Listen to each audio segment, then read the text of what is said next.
You are my healer. Really, Lord, oh really, Lord, I depend on you. I depend on you. Jesus Christ. No matter what I go through, you are my hiding place.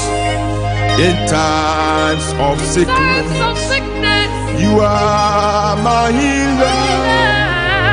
Really, Lord, oh really, Lord, I depend on you. In times of sickness, you are my healer. Really, Lord, oh really, Lord, I depend on you. I depend on you. Yes, sir. Jesus, the Spirit of the Most High is with us. No matter what I go through, yes, sir. You are my heart. Thank you, Jesus. Father, we thank you. We bless your name. We honor your name. You are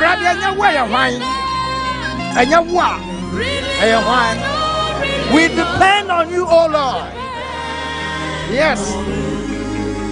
Yes. I depend. Aradi yada wase mobrohu ni waradi nyankopon a wote ase ba se yedom. Dom frafo boafo nyankopon ni warade. Edom so safo hene ni warade. Wona wutu sa na kosa na wudinim. Anunti yafra wakofo jefo.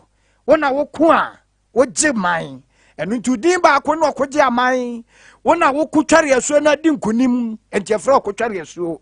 Wo ye dom frafo ampa. Wo ye jampa. Yada wase ajapa. Abadanko apa won sema ne du ba ko e wo fia ha. Prophet Dr. David Kwasichira Matna say Ebrabidui na twere ne ka asem bi twere na asem o ka ya no na fa dwon ho Yohane suboni tinsanchane ahodo a Yesu Kristo eye nyina no ano osoma ase yenkoni enkobisa se Yesu Kristo ono eni onyankopon ba na ono John suboni wote ne ho asem no ana onhwe foforo anim na omukwa ya omukwabusa Yesu Kristo na Yesu Kristo mo ansa bi na yetiawa ose monkwaka nkyere Yohane suboni se ebubuafo nante enifrafo ehunu ade na akwatafo ehun fi ensira ne de na adwen enya ne ntanta ewo mi Kristo me ho saa na wie me ka kyerɛw obi se yemisa sa difo na waba Berlin top no owo sunya ha no ne ho asɛm na asabi eken ensira ne de na adwen enya ne ntanta ewo Prophet Dr. David Kyereme ho because nsankyani ayesie no enwanwa kwasi ada no na enya asɛm ketwa kwasi ada no na enya asɛm ketwa na apostle hondodo no kakra ntini ma fa na ase menim so tim monitor Facebook na enka o TV na enya asɛm ketwa ba ye ne yakoya de ehu dwiri yai apostle obi a ne papa ni aka kira ne se oba be fa na kwa abrochire o be fa na kwa US papa ne ba ye tim na wabewu abrante no me anamfa confirmation no gina no obonani anu osu be ma wo tini suo de ordene someone ani asese no apia ne suo no na igu from trara me na me ka kire o apostle Reverend Dr. David Kyereme na apostle onim prophet na ewiase ne ye wo bi ono mu a wokọ no akọchinchini na wiase ne fa ne wie a na nani asaba no so onso oba de sefo no no te na agyanchen o ba wo pere so obepie enti opie ye okọ ya bibisa akọfa nani ase no ana osa ba bi sunyan ha de ene buna hafo ha ne Ghana ha de se wa what Prophet Dr. David Kyereme now that's what you feel no de wala that's right enti abaso unim de si ye biem bi metie ya de ya no na papa no ne manyina nso omunyina akopia US na na panyine se sanka ne papa ba fa no de na kọ na ne papa ntimi amefa ndo ene ono begya to no so no ba be fa no ono so de na no boss wa na pa stroke and e de man no ono so stroke a che no the US nipa ba akufuo ye be fa no on say last 2 weeks prophet e kan asem bi o preachi e wa asore na o preachi wi e na na obegbo mpa ye no kofa asem bi ba asem nyu obi am yeboa no o kai sa message no o se nyu obi an ye dey yeboa no obi ono mu a wo du sika ma no to aduane di sei hyew wadwuma nyina woni so obi ono mu a ye moa no o se ma fa no me ma na adwuma ye wadwuma nyina be sei nigga say no me di na chi wo ho ana obi so ono mu a tumi a esano no wo ye wadwe so obeboa na sa tumi ne ni wanya entinya bete o papa nanka ne bran sunsu obewu o beto de na no boss so obeboa bran tend ni betu kwan pe pau ya bona hwo tim wanyare obafie brada ukuada ye wada homache ne efre ne ka chense papa wu wenzo so de na no boss so obeboa na pe pau stroke on said the apostles say any city no enti afedie ama papa ne mansia na aka no munya ombeboa no beto biasoro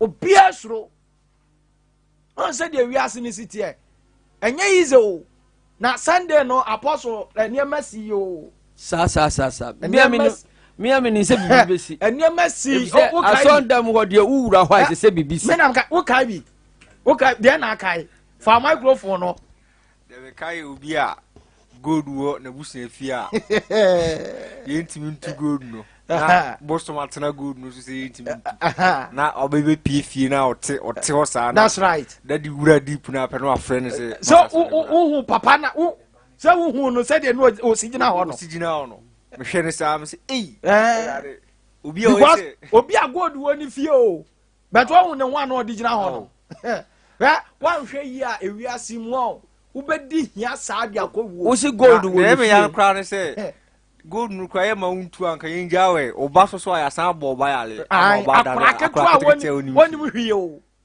nti se enye da ne sa so akra nsu gold ni su no sa bosom no na sa bo akra no enti akra no ye wo no aye ti se nsuo ba oh apostle ne mesi Sunday no wonti bi da o enya mesi Sunday no ono so asoda ya o we na ya baba o apostle Sunday no nsam esi ya nya asam ketu o ensam esi Sunday no me se ye wodifo o papa Nicodemus na busa Yesu se de no onya no anya dankwa Yesu se koton de owo nyina na bedimachi ya pe ho achi ani edi nyagopo difo achi edi ba bi okọ bia yetua ne pon apostle sa onsa me ba oni Jacob na ni bofo tentam ye no oni ne tentam o si wan sira me aminya ama anko oni ne tentam ya ade achimbofo na no de ahomete o si mesira kọ ampa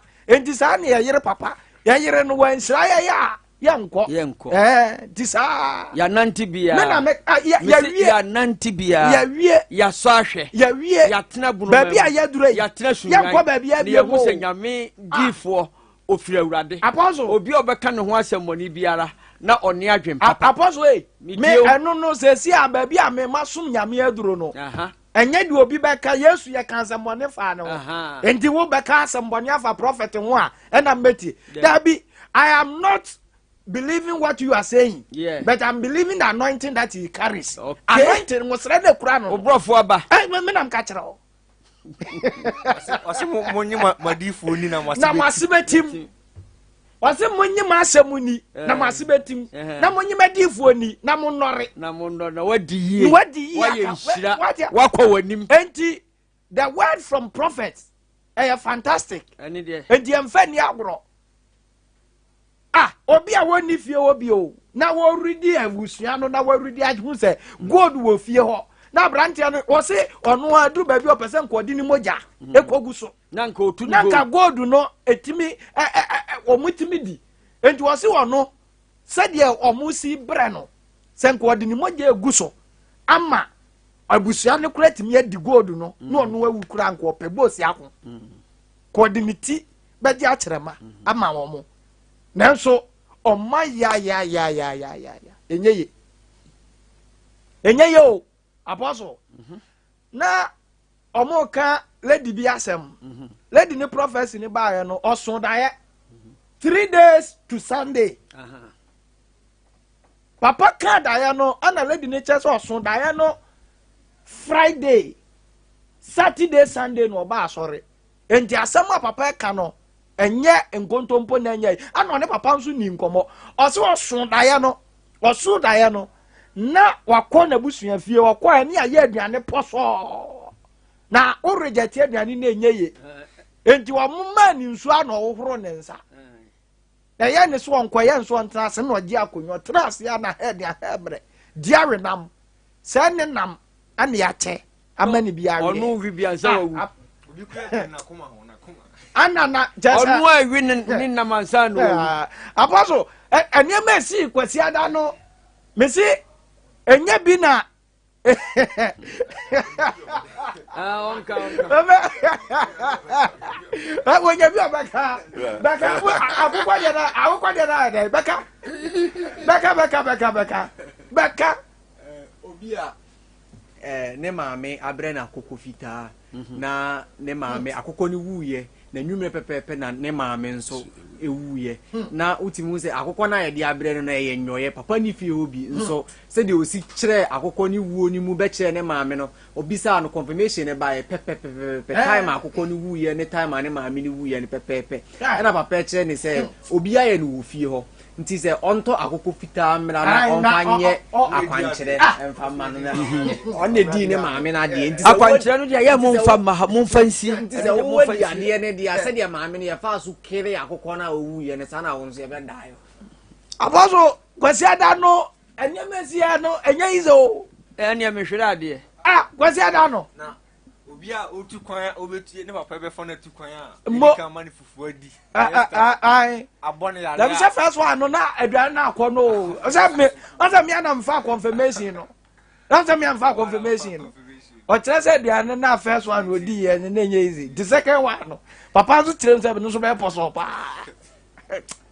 he apostle enye easy o na confirmation no lenke say sa lady no la wono kọwe wono ane na mo daye mu no ono na aka 2 months na yawie ni papers obekọ Holland ana we nso so ne papa ye ne documents a ono nso bekọ UK enti ye link ye na papa ka asam ne se wahunu se obe yare first one second one obekọ hospital ye bebo ni nsuo ye beka se ye sa mom ni moja ehwo no na brante ne ye fa so se esi papa bode ne se Thursday abrante ne no no kra de no ohunu se eye Thursday ba kan 4 days to Sunday no edimi mi bu ena ne ko machi no na che se Thursday pepepepe ana so ko pole ha okọ ene ese ye bebo ni nsuo ye be sa abọ ni moja nto mra regional hospital mepe moja se me hwa abaso me hwa se ne nyame nipa si ye adwuma tio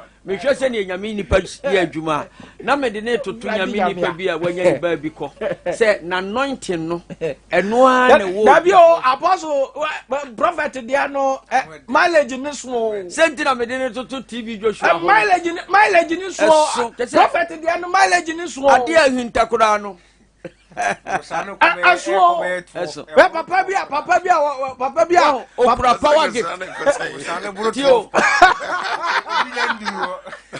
okra ade ba kwa the difference in say there were prophets be yes na we okra power gift enu tira me de to TV Joshua o say me say okra power gift me say o pretty power gift power gift we to me die prophet we tio ye wo a prophet ya ohun onu oye revelator enu nkra ohun ni amakeke ba ontumi nya ho hwe ba papa de no ye tumidie ohun a oka ebe breki enu ye ka se power gift confirm no o confirm enu na ma ne ye prophet enu na ma ne hu ye hu no tie de wo ka me ama ne so e wa hu na ka ne ye bose enu nye prophetic enu ye nkra na ye sa enu de se obi krat me ye enu na ye na acrobatic fo ni timi ye bi abayifo kura hu na ba we de ohun oridimi what you say obre enti asa enye easy na man na bi ha say obi ani wa What's me? I am Juma, what Gina had, but that is starting. That's right. Gina up to now. That's right. Yantimino, or can was someone as well.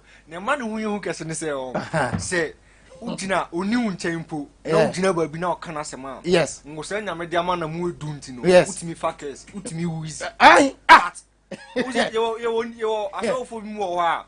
Oh, come was a master, unfinished. Yes. But that did you know the They will cry a messel. Oh, cry a messel. What do you mean? As my Dream once, Mine be you may find a confirmation now. What Chester or Simon Hundia or say, or catch them so, or born in some say, no, you say, or say, oh, dear, young fancy. Because I some not men, timber contractor. I'm no.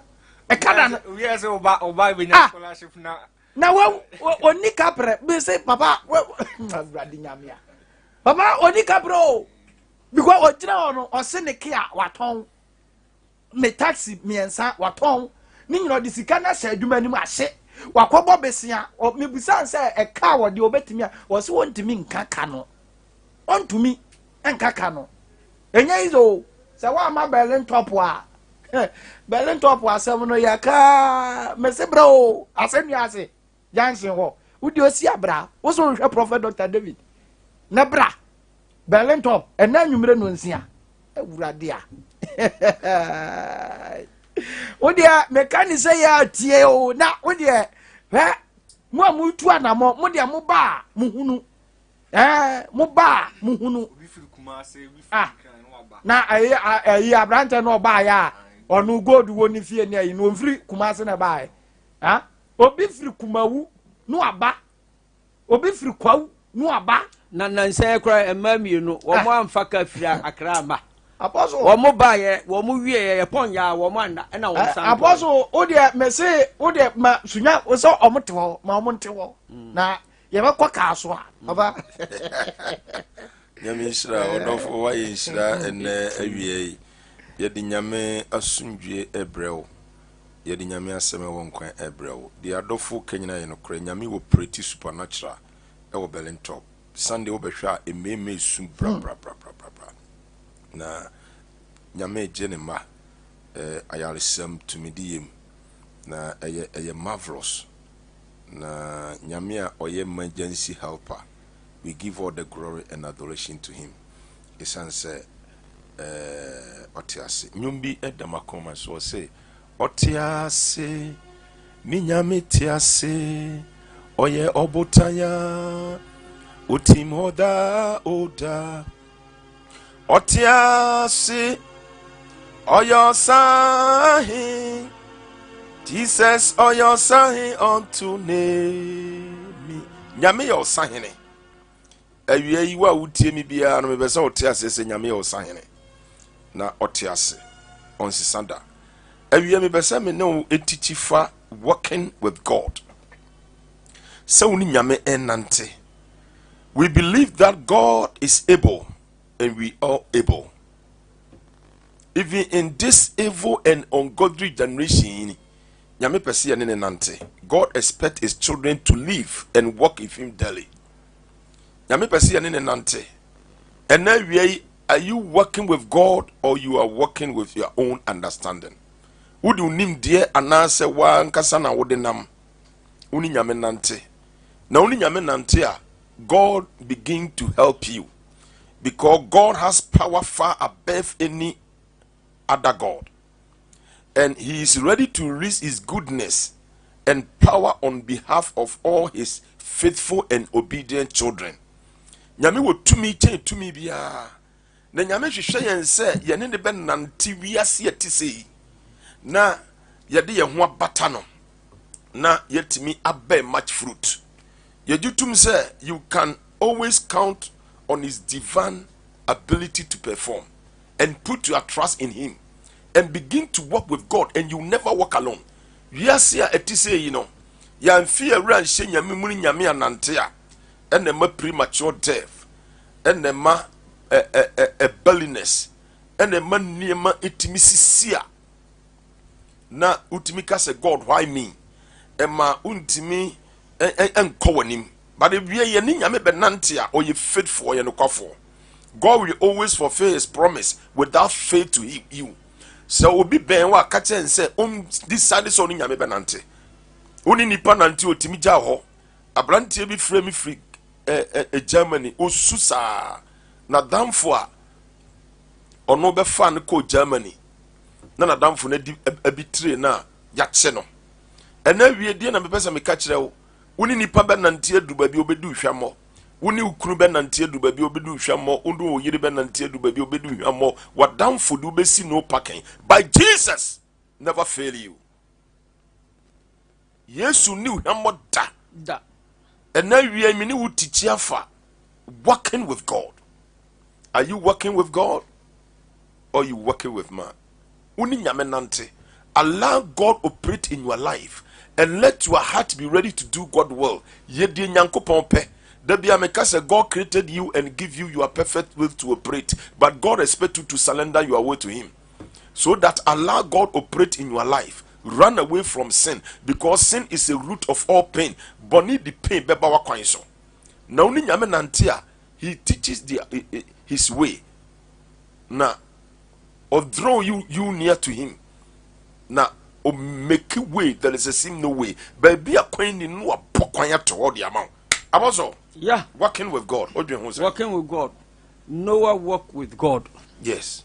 The disciples, they walk with God. Abraham walked with God. And they have a good testimony. Good testimony, yeah. Omunya dance papa. Adanse papa. Esanse omuni nyame nante. Nyame ka che Abraham e Genesis 12 free waja fie.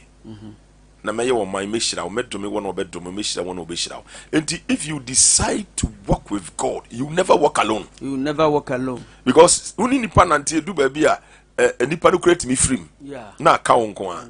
Enti enne ye pese ye nya gidie wo awrade mu ne ani nyame nante. Because the benefit of Christianity based on those who are work with God daily. Obi wo ni nyame nante na wo kire wo ne nante. Ena na sabi ka no. Obi David say the osusru hintabia. Tena twede amponwuna se. Monsieur Rade say mi dan ko bia mabanka se mi nyankopon. Ah me de me ho mato so. Abazo ayi say wakwadale ayinim sa no say. Le say uni nyame nante a obeye ogwa nkwohwe bia. Sa. Ena wie odofo awutie me. Let God become involved in your life for good and live in a such way a be praise God. Depend on him. Never allow people tears and complaints separate you from the love of God. Never let any earthly things separate you from the love of God. Remember your first love and begin to work with God. You have been testified. Enoch nini nante, Isaac nini nante, Abraham nini nante. Na when you amoda. Na eyi nema eye root kura trasi nyame mo. Obi ani kunawu. Na Naomi abomabu no afre ma mienu ewo root 3. Yo pane root say o mumfre me nkyɛn. Na me kunawu me ma mienu ombe wale mawu. Nya fe na me bawu biem. Na ba kono koye na root ko bam Naomi. Se wo nyame beye me nyame. De o kono me no beko. De besie wo ye besie me. Enam root so be man Naomi senya enkwa eni faith o receive de afri nsa. Ena wie me pese me di wure ba bia o ti ase se woni nyame nante a enhyira ba wo so. So woni nyame nante a o hyira wo. Believers expected by God to arm at a life of holiness, righteousness in the midst of an evil world, and believe that we walk with God, never walk in darkness. Wunanti sumu amekatiro prince obewe odokono kwa. Emwa emfa wunu babia enim awie walking with God. Apostle, yenhwe assembly of 2 Kings 4. Okay. Verse number 38. Na Elisha sang by Gilgal. Na ekom aba asase no so. He's talking about Elisha, Na odifo ma no the senior prophet. And Elisha come again to Gilgal, and there was a death in the land. Now, and the sons of the prophet were sitting before him. They just say, "Otinanim." wɔn tete n'anim ɔmo tete n'anim kɔm so aba asase so na kɔm aba na ɛna awia bi a wotie me ɛkɔm nti wakyɛ nyi nyame ɛkɔm nti wakɔgye aduro bi ɛkɔm nti wafɔ baabi pɛ sɛ meka kyerɛ ɔpɔn sɛ odiifoɔ prophesy 2 Kings 7 say tomorrow by this time ɔkyena sesɛ berɛ ha na aduane abu so ɛbaam mehyɛ nkɔm tɔw so sɛ my God will make a way there is a seem no way my God provide food in your life baabi abrabɔ na yɛ tough people giving up on you you also giving up on yourself ɛnyɛ ho biribiara begin to work with God in this evil and ungodly generation one in nante and your life will never be the same again it na diifoɔ no ɛtete ɛyɛ odiifoɔ no nim yɛnkɔe na ɔka kyerɛ n'abɔfra sɛ ɛna ɔka kyerɛ n'abɔfra fa ɛsɛn kɛseɛ si so fa daasɛn kɛseɛ si so na no aduane ma adiifoɔ ma no na dua aduane ma adiifoɔ ma no na ɔbaako firi wuram ɔbaafo firi hɔ kɔɔ sɛ ɔrekɔtete fan ɛna baako firi hɔ sɛ ɔkɔto te fan ɛyɛ herbs bi ɛyɛ nhan bi a ɔmo de bɛyɛ stew na gye sɛ odiifoɔ nankasa no nim stew yɛ na ohunu wura nhoma bi ɛna ohu ahoma bi wɔ wuram na ɔtete wura ɛfrɛ ne ntoma ma na ɔba betwitwa mu gu ɛsɛn a aduane wɔ mu no mu nso na onim na deban ana owie ma nipa no sɛ wonni na wɔredi aduane no bie no wɔtea mu sɛ awuduro wɔ ɛsɛn no mu oh my God na nyankopɔn so they pull out the men to eat it come to pass they were eating emro mu dina ɛna baako ɔkɔtete aduro no that they cry out and said out there man of God there is death in the pot and they could not eat thereof ɔsi saa poison yɛ die yi saa wuduro no bi sɔwa no pɛɛ sɛ owu wei deɛ ɔmu di a kyɛ sɛ ɔmo di a yɛ awia memɛn kande bo sande be kyɛ sɛ ɛyɛ wu a kyɛ sɛ any every obi bi a wutie me sɛ wo ne nyame bɛnante a you never die premature death me prophesy to this year ɔmo mo bɛnya accident me yi wo firim amen they may throw you down but they cannot stop your journey my God protect you now and forever nyame bɛma wo nkwadenti a wobɛdi amen in the mighty name of Jesus omu dia na bakutiam he cry master man of God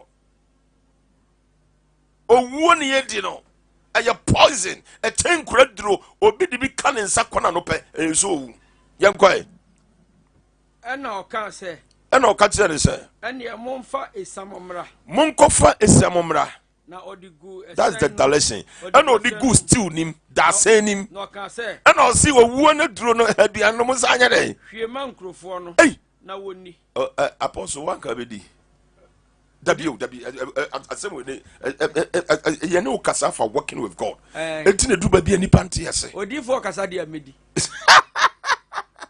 poison wɔ adeɛ nim yɛka kyerɛ wo sɛ nka ɛsɛ nka hɔ no poison na wowu die na ankasa na mani aba mo ho so no yɛbɛka kyerɛ wo odiifoɔ ɛnti deɛ ɔyɛ ne sɛ munyae na yɛn baabi aduru no deɛ abura mu system no yɛnyimpie wosan kɔfa esam fra ɔsan de gu stew nim sɛ montoa so nni asabi wo a wobɛdi odiifoɔ kasa deɛ nti na wonni gye diifoɔ kasa sɛ de apostle ka no because w'ani tua ewuo na w'ani tua ewuo na kɔdi ewu deɛ papa ehu ɔde ɔkyerɛ sɛ ɔde esam agu stew ɛyɛ poison mu sɛ mu nni apostle to aso na ɔde gu ɛsɛn no mu na ɔka sɛ owie na hwɛ nkurɔfokuo no na wɔnni mebo ɛna ohwie ma nipa no sɛ wɔnni na wɔredi aduane no bie no wɔtea mu sɛ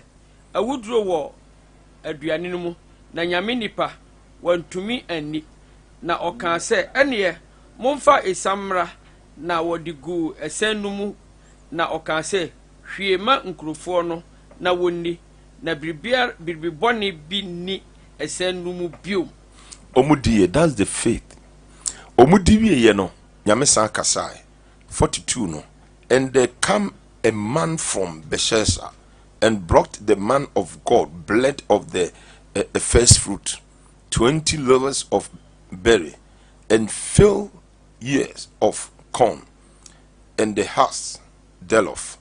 And he said, give into the people that they may eat. And his servants said, why should I set this before the 100 men? He said again, give the people that they may eat. For thou said the Lord, they shall eat and shall live thereof. So he set they set before them, and they did eat and left thereof according to the word of the Lord. Yankoi. Ofri hope na nipa bi free besasa ebre omo bled 20 bled. Na 20 bled no so no mo de ma 100 people. Na 20 bled no chene ba akoma ama 100 people a enso because ade na 20. And the men of God no bompa ye ka se mo nsanche na bi beka. Emre bia ye be ya pray faith ni edi nyame anante no something about to happen. Come chi ni ye.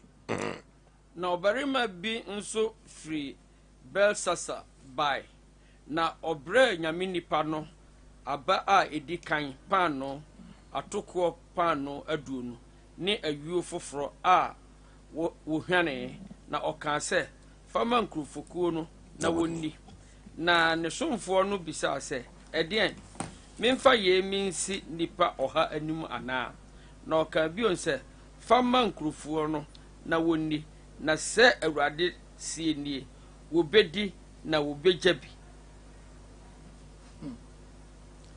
ana wodi si won anim na wodi na wojabi sɛde awurade asɛm tie no no odofo a wotie me de di kan no poison a faith still no ahan no di kama no awu odi fon de yesangu wasimundi omudi wieye omangu nyame san to mo prom ye be che mo pa no 20 nipa 100 adifo man ye 100 osi no so mo nche na mo beja bi 100 no mo che 20 ni wieye no na bi ka ho edru 100 man left overflow.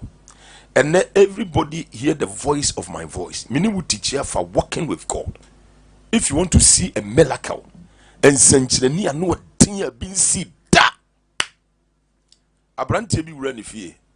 Bo wura ni fie na busuafo start kikam. Omo kikam. The entino omo kikam, it come from nowhere. Nyame blessing no. Nyame di 1 year a connect no broni bia wo hia no mane talk you boni na toka kase amano watofia amano we everything first day owura ni fie no na ne maame start isu kwamna na afan oro kwamna fine na afan no si man for ba bia o eye prophet Dr. David Obompa e maame prophecy na mi hia broni bia waye madom awia mi besa me ka bibi kire me ni wutitia fa working with God wa braba ye empty yesu sisan brabo ti said ye wo kan eye Peter de kodo no ma yesu e wo Luke 5 no se ye adwuma na adwuma nya hwe na wasem nti ye begu asawu no Peter buma san within a short time no buma mpata bebre. God has power far above everybody na ni tumi no so na otiase on se santa me pese umanya me ba abrabonim ba bia abrabona koduru awie no eye wo se kowie obi ade eye wo se ko bobrabone eye wo se committee suicide eye wo se nipa nyina paw abrabona koduru the middle of the road of your life e said ye wonam pum na po na wonam mu no wote shipum na wakoduru deep sea na boat na say enu e basa na aka woni nyame anasa wuti premu na pilot na catch us ba bi aduru no 50-50 to be a money parachute na obia emfa ne man hihye ne ho na ba bi aduru ne de a rough distance nti obia nye vigilant no stand firm tuti power na je say wo hwira fa pray no mpomam nti abrabo no binuma ko through the middle of their road this nyame bom tina wi me ni wutichi afa working with God only nyame nante onu na nsanchireni promprom ye enhyira abosobode eye ne dia. Even in this evil and ungodly generation ya nipa ku nipa say nipa, God expect his children to live and work with him daily. Edru mra ese hack with God. Edru mra ese ne nante. This afternoon, are you working with God or you are working with men? Let God become involved in your life for good. Live in the such way as he praise God, your maker. On a ball, working with God in righteousness and through holiness before death come. You are going to give account to God for all your work done here on this earth. And trust him more ope. Onya wa 75 or no. Brad papa ye di bonia kum nipa nya japade onya 80 no kopa se monko fresh of mreme. I want to surrender. Who want a death sacrifice? Nyum no say mrawi dadri Enframari boy Semi wo bibia Midi bema we rati Emra Christ wanti mi kwa Wahumia ka mi hui mete Mi hunyina bema no Mrawi dadri Enframari boy Semi wo bibia Midi bema we rati Emra Christ waji mi kwa Wahumia ka mi hui mete Mi hunyina bemano Emra Christ waji yen kwa Wahumia ka ye huya yete Ye hunyina bemano Mrawi dadwi Enframari boy The voice mi wo bibia mi di bema we radi Emra Christ waji mi kwa Wahumia ka mi hui mi de mi hunyina bema Odofo edru babia. This word is unlawful generation. Abrante bi ba me ho. Me ya kansra na nyame ka kire se abrante bi bo ba me mpamro. Me tell me Pumana Musa Branty be Otika be mobile. It's a powerful Range Rover. Latest wine. I'm saying, Raddy, where the Uncle Sika Buffy and a men permanently annual deal. Where were the Tomo? Over to my boy church, you know. Miss Minima Branty and Pausunya. Young boy, when you're about 25 years. Of Rosy cases sit down there. Then I'm a men permanently saying.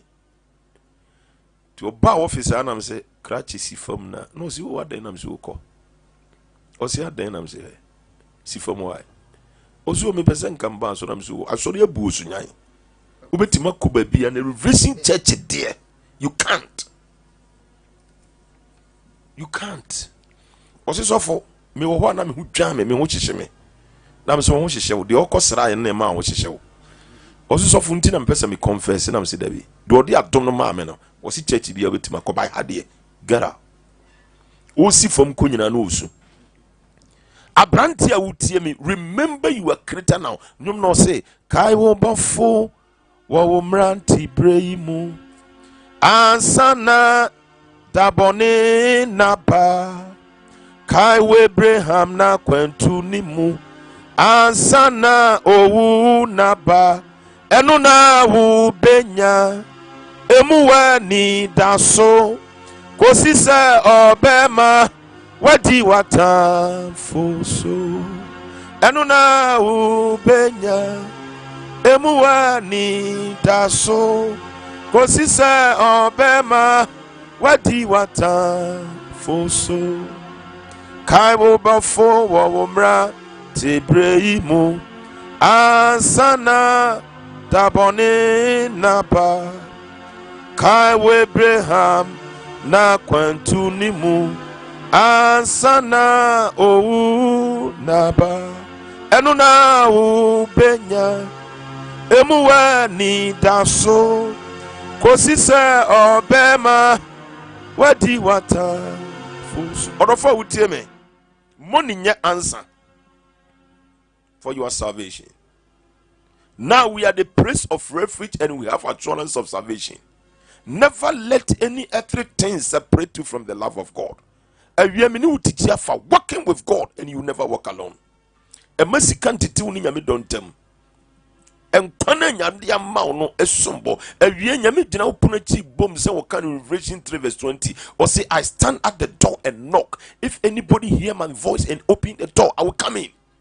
Meba nyame beshira unya botre enkoji saka wankoji edrum for babia uni nyame nante let them talk ye die nya by force at appointed time nyame de be ma wo kan Isaiah 40:27 or say why are you saying my way is standing from the Lord or say then na ukasa mi kwan yin tewrade wonte dan nyankopon bode nyina ne hunum ne hwe bia o made oni ahome do so mrante bra pa bankwankwa hwiase but those who await on the Lord shall renew their strength. He run like eagle. Too many kase ego onante na womre Sunday na adansi die bi koso it's a young girl me meeting in be 5 good years face day obi di ne ba me ho na ge ni su oso bi wa America obe wale me odi masi no parking mani da so nyina sa na me ka che ge ni se me hunu ye se obe wale ya wo mienu na mo kura wo ma mienu na wo ka ho na wone umma no anya Canadian citizen visa na me bompa ye ma no woni bibi onyame ma na bam genu nyame ye na dom obi free Canada ebe wale no oni be ma na wutu omu wutu no be ma na fole ama na Canada na no o the Canadian citizen visa abekire me prophecy am man 5 years abam. So God said when the time is right, I the Lord will make it happen. Who can 1 Thessalonians 5 verse 24 or see faithful he. I love this text. Apostle young kind is a lot text. 1 Thessalonians 5 verse 24. Working with God and you never walk alone. Let God become involved in your life for good and live in the such way a best secret to the end.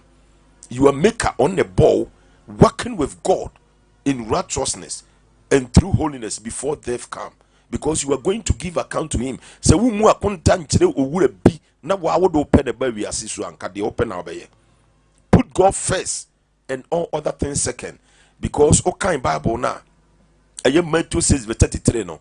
Or seek first the kingdom of God and his righteousness and all other things added unto you. She shall soon in the believe it. Believer is expected by God.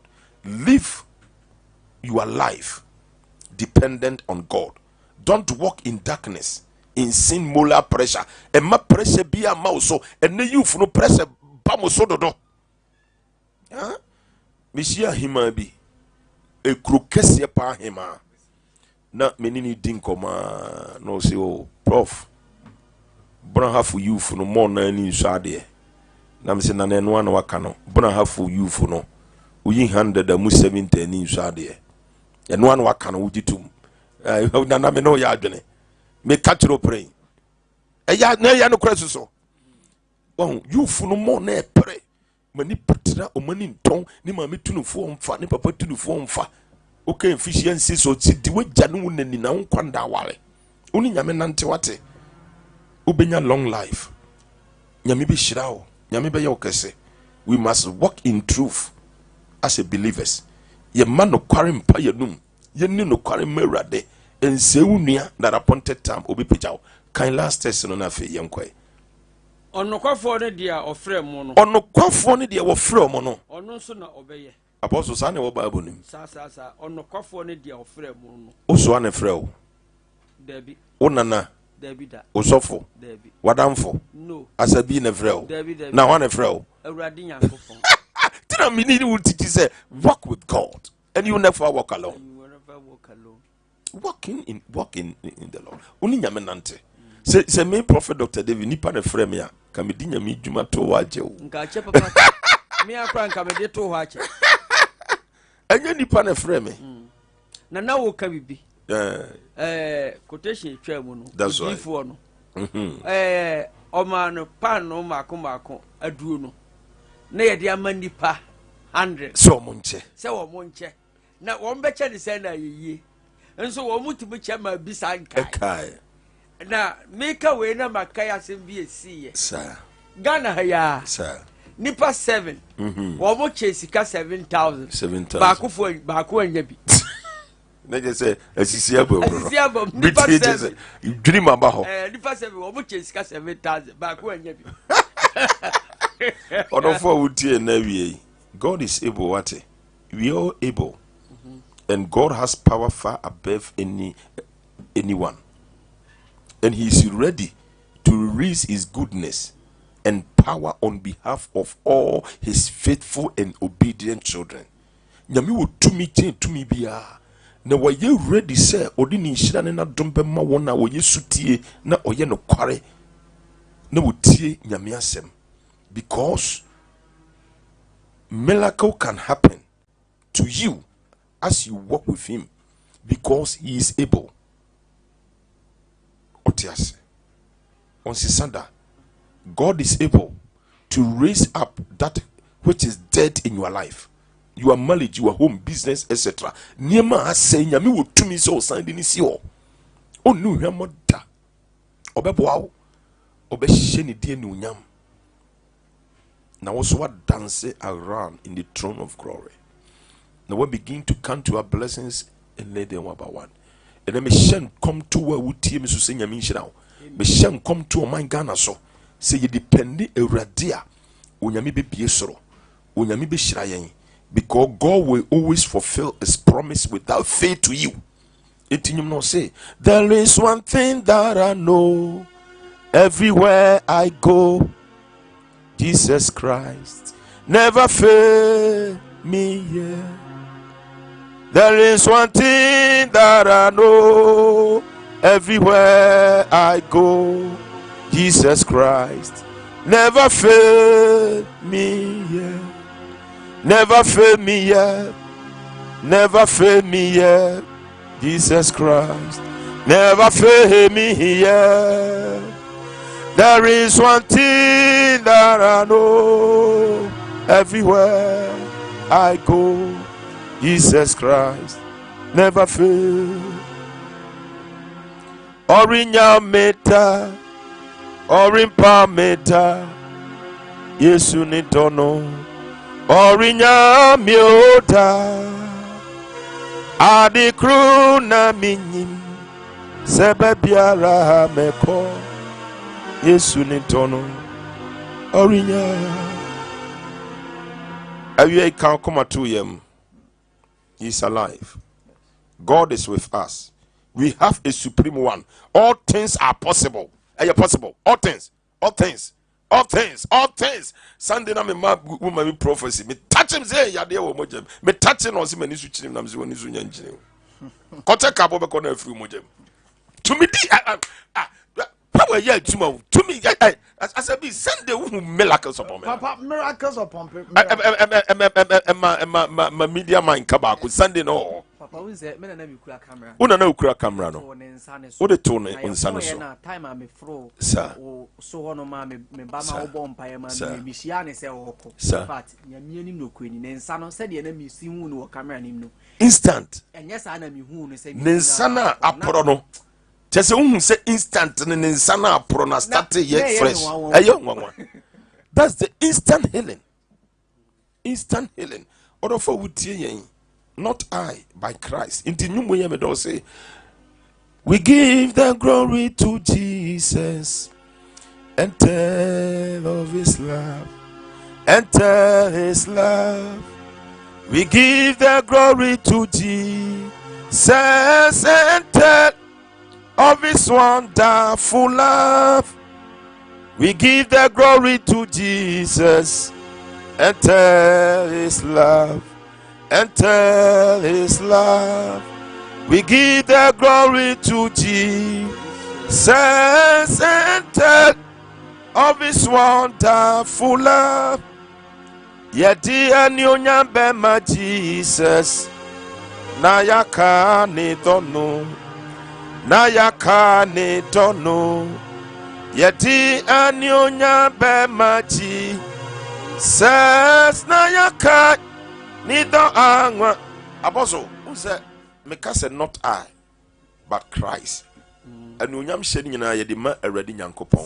all the glory and adoration. Yes. We come from nowhere, but we believe and trust God, and God give us the power to judge their word. It is na a mini tearful teachifa working with God. Abrabobia wobo wo jumum anamobia wutuno.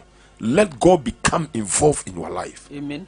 Ebebo na she Kristo den onyam. Kan se me di machi ka so ora Yesu. Ora Yesu. Ene dai. Ene dai.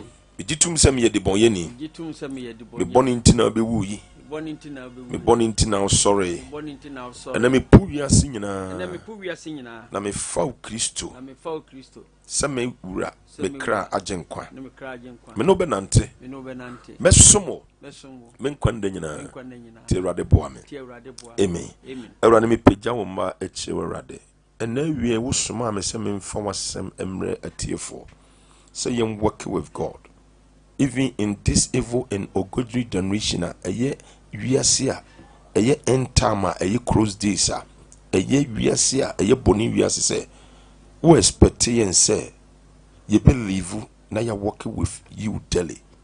Everybody boy na ye ne wonante na ma wo bambo ni wonhira aye yentia ye ni nipa nante a obedi ye hwemo ye ni nipa benante kura ye ma wunyame wonye leader wonni kan before our family, our career, our position.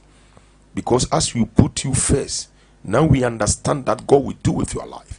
My ne wonante di dikai ne shira wo ma twere wondi won kwa womanim na nche na opie woni onyemma wanyo yeraba odofo ye to nsa freo asori bi e ben we ye bible nchechire se wo kwose obehu Kristo ben obetima kọ onkwa asori ye to nsa freo wo faka besi Sunyani a wo so ko Berlin top no so be si wo Asenias Junction o hwe Revelation Church International no kwasem se ene enumrei eye enumrei eye 6 na yapon eye 9 Tuesday Benada bia eye enumrei 6 na yapon 9 no kwasem ne se eye kwasieda bia ya no pon 9:30 ni yapon 1 ena eye fieda bia soso no fieda de ya no pattern ni upon 3:30 ya woda ye canceling eno ba won kawasem nyame boa me ma mehwe o hyebrem na magina nyame asenso ma dalation na adansidie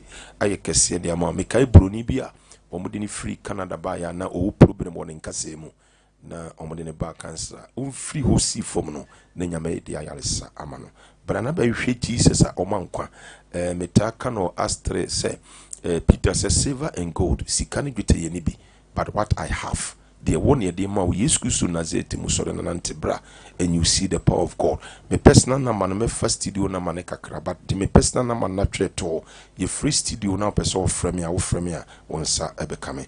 Number ni ye 0244 747 691 0244 747 691. Number tosumi no no 020 929 81 05 020 929 81 05. Number tosuni 0277 12 another 12 04 0277 12 another 12 04. Afi J last number no. Last number no. 0244 747 691 0244 747 691. Afi J Bako account 024 29 13 431 024 29 13 431. Number in my personal number. Right now the Yemura. Okay, well I was here. Yeah, ninkomo ewofia. On Prophet Dr. David Kwesichome aneshia. Number is 0543989989 and 0247989989. Hello, first caller. Hello. Good afternoon. Afternoon. Me pacho ne prophet ninkomo.